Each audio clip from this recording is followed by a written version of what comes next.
Welcome. Today our guest is Lori, and she is a amazing professional in the area that our office is at, and helps a lot of business professionals. But with her job, there's a lot of stress. A lot of our jobs have stress, but so she gets pain, shoulders, neck. Yep.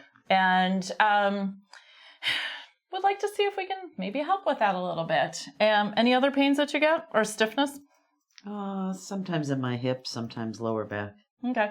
And what kind of things do you like to do for fun?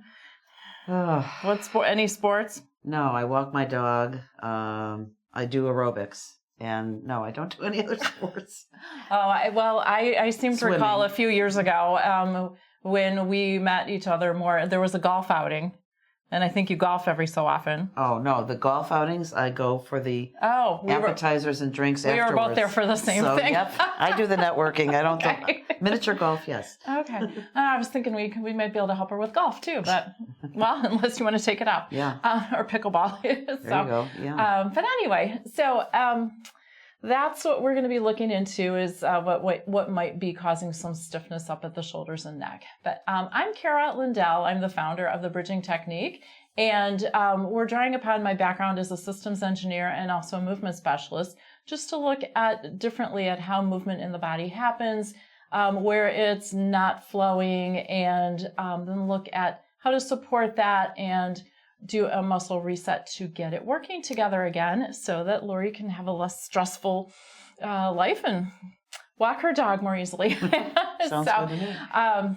But thanks for being here. And we're going to start with just having her stand and look right here. We're going to hold at her shoulders like you'll often see us doing, and just see really how is she moving standing up. So I'm just going to hold and go a little bit toward me and a little bit away, and I'm looking for symmetry and ease. I'm going to turn.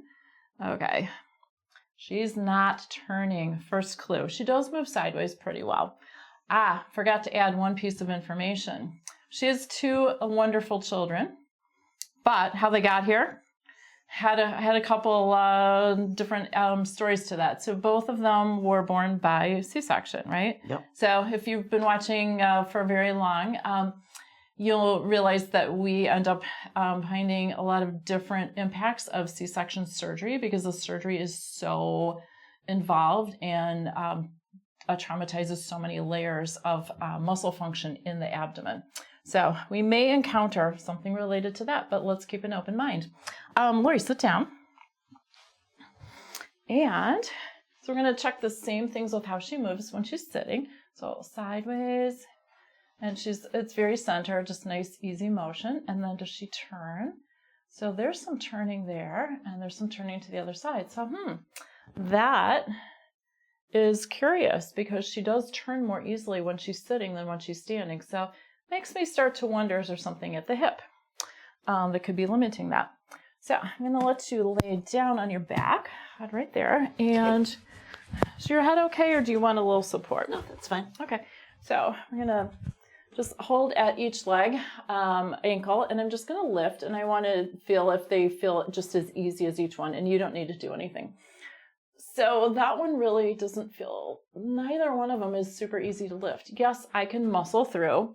You could help me and they would move, but just the ease of the interconnection between her core and your legs, they're not really, the core is not helping the legs out so much. Let's see how they turn. Okay, I'm actually trying to turn your leg, and it is not moving. This one, a tiny bit, but they ought to just roll like logs. So again, makes me suspicious about something around the hips. So let's see how arms are doing. So I'm just going to hold. And you might be wondering, if you have this stiffness and tightness up at your neck, what would the hips have to do with that? And it could be that it's just kind of pulling your whole body kind of inward. And let's see how this one is doing. Oops, sorry. Very nice. Okay, so both shoulders are actually moving quite well. I'm going to check one other thing related to shoulders because that's where your tightness is there stretchiness between her arm and her core. That one seems pretty nice. And let's try this one. Can you tell that that's tighter? Mm-hmm. Yeah. Definitely. I'm going to scoop underneath your shoulders. and we can relax. And I'm trying to rock your shoulders, and they don't really want to rock. So that's starting to match up with what you're talking about. And then let's scoop underneath your head and see what. So there's a tiny bit of motion. I'm checking a few different directions, and so it does feel like it moves, but I'd like a whole lot more. It doesn't necessarily mean that the muscles around your neck and your shoulder are tight and need attention. Often they are tight because of some tightness somewhere else. So again, if those of you who have been watching different case studies, it's often when we recheck what's going on, the movement at the head, it's much better from clearing up a movement gap somewhere else. I'm going to check, actually, let me bend your knees and grab onto them. And we're going to see how your core just rocks. And actually, Lori, hold from above your knees if you can. Yeah. Excellent. Okay, so your core does rock. That's nice. I do that exercise a lot. Oh, good. And I'm going to hold an arm and a leg. I'm going to try to roll you toward me, and don't help. Okay, so it's not, I can't really start rolling. I could muscle it through, but again, that's not what our goal is. And it really feels like the tightness is actually more in the lower part of her core. We're going to try the other side and see what that tells us. So same thing, arm and leg. Well, this one moves. I like it. So I'm a little suspicious about one side versus the other. Do you have a side that you prefer to sleep on? Or do you sleep on your back? I usually sleep on my left side. Tell you what, I'm going to have you sit. I'm going to flip you the other way around. Okay. And I'm going to put you on your left side the way that you sleep. Okay. Get untangled here. So let's just check with what is going on with her core. I'm going to just hold at your ribs and move and see if you've got motion through the pelvis. And that is yes. And then through the shoulder. Not so much. So let's support. I'm going to use, because the only thing that you recall is, like of any trauma, is the surgery. So, oops, I think I want a smaller one. So they're called peanut balls. You can feel it's nice and soft. They're kind of fun. I'm just going to hold that down kind of at her hip area where that scar would be this from the surgery. And if this is what's contributing, then we should just start to feel some of the muscles start to relax and that there's some more movement in her pelvis, how it rotates, and then maybe her shoulder will relax.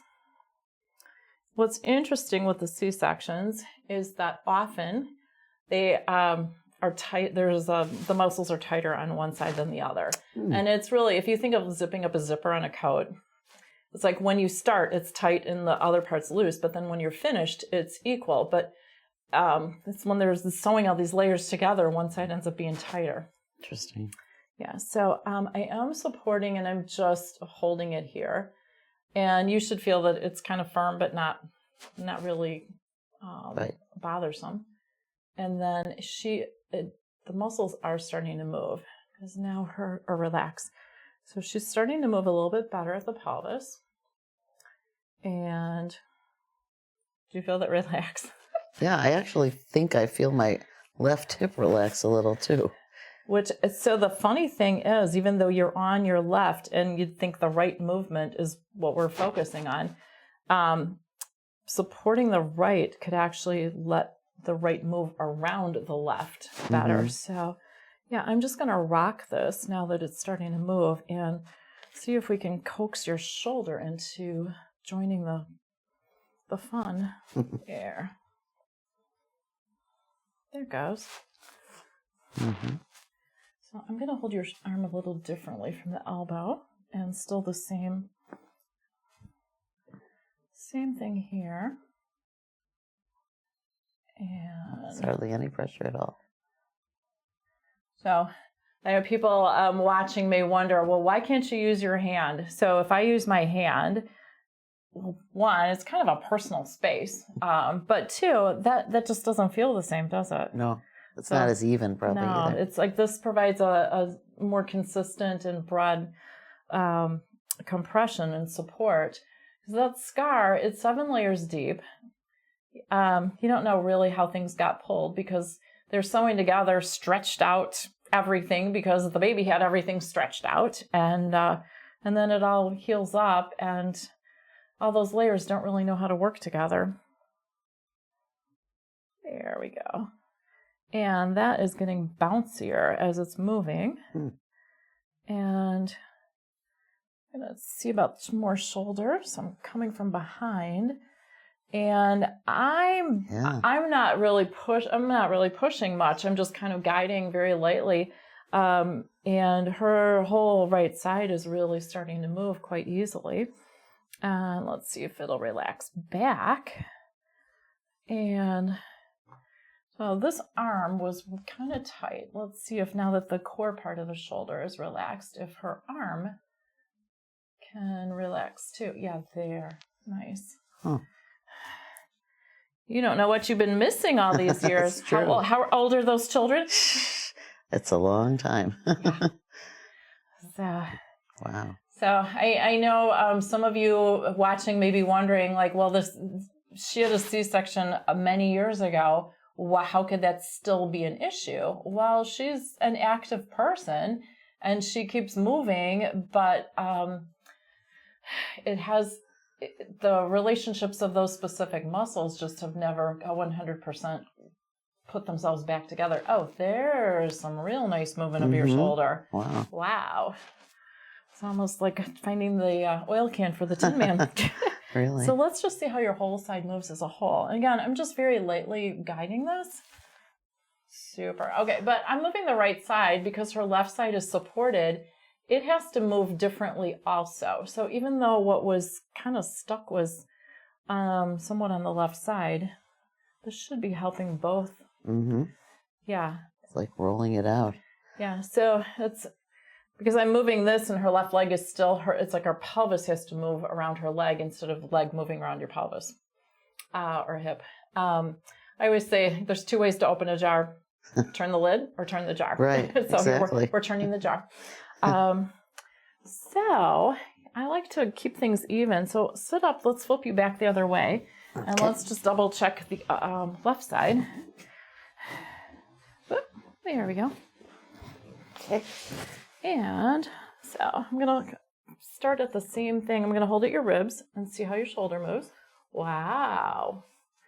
And good. So this is not moving as easily as the right side ended up. So let's just kind of do the same thing. We'll hold here. And much easier though, because the movement starts to soften and move right away. So one of the questions that comes up from a lot of people is, well, how is this going to stay? Right, that's exactly what I'm wondering. Yeah, so what we're really doing is I like to think of these green peanuts as my magic erasers, is doing the reset for what has happened to you. So instead of you trying to rebuild muscle memory, we're just going in and resetting it. And just in one time you can do that? Yeah, because with the C-section, usually I find there's 2 or 3 passes to like really get things cleared up.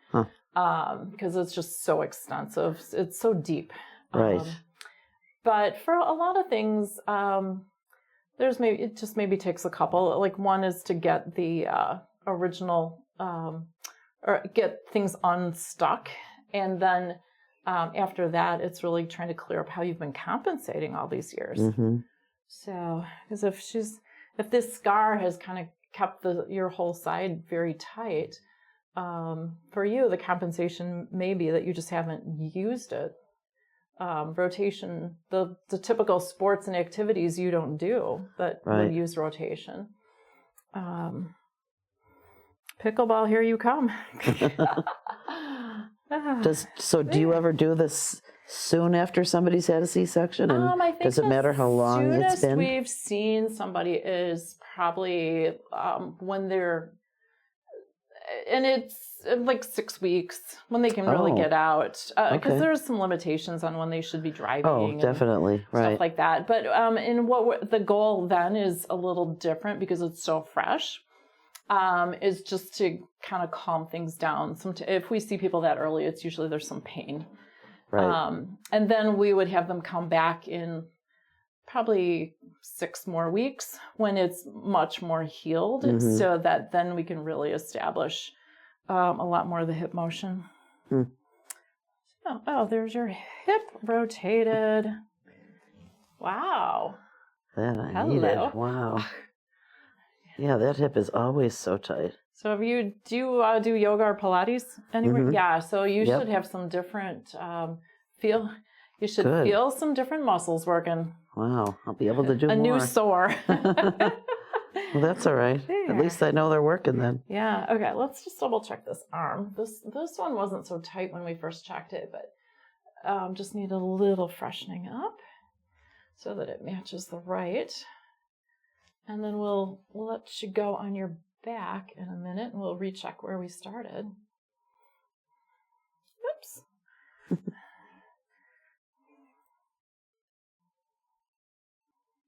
There. And yeah, the shoulder seems, I'm going to support just in the inside a little bit. And it's just a little tighter at the shoulder than on the other side. There it is. Wow. There. Yeah, that's super easy. All right. Feel Go like on your back and let's recheck. And just to keep things apples to apples, I'm going to put the pillow aside. So to start with, do your legs turn? Yay. Yeah. Yeah. And then I'm holding at the ankle, and they're very easy to lift. So when you do stand up, your legs should actually feel lighter. Wow. And that sense of lightness, it'll only last a couple of days because it just becomes the new you. You lose your point of comparison. Not lighter on the scale, though, right? You're not, yeah, we didn't. Sorry, we didn't change that. Okay. Yeah, I keep asking for the magic wrinkle remover too. So as light as you feel. Yeah. So let's see, shoulder, and okay, that is really nice, very stretchy, and very fluid. Let's make sure the right one matches. Very nice. Yeah, so neither one of them is tight anymore. And back at the shoulder. So I'm going to scoop underneath. And feel how you just rock now? Yeah. That was not happening before. And then if I scoop underneath your head, I can easily turn and go sideways and tip back and go forward. So it wasn't as if your head was stuck before, but that ease and the range of motion is much better now. Right. And then we're going to see about your whole side. I'm going to roll you. Yay, that's what it should be like. And then let's get the other one.